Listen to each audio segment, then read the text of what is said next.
अस्सलाम वालेकुम वरहमतुल्लाहि वबरकातुह।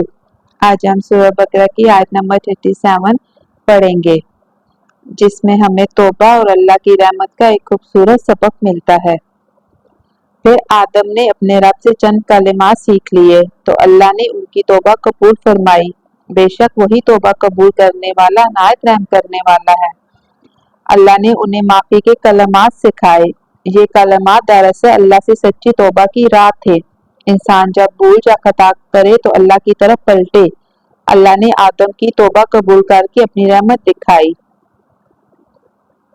ये इस बात की दलील है कि अल्लाह बख्शने वाला है। बंदा जब इखलास से तौबा करे तो अल्लाह दरगुजर करता है। अल्लाह अपने बंदों को मायूस नहीं करता। शैतान का मकसद गुमराह करना है, लेकिन तौबा से रास्ता साफ हो जाता है, तो ये इंसान को अल्लाह के करीब करती है।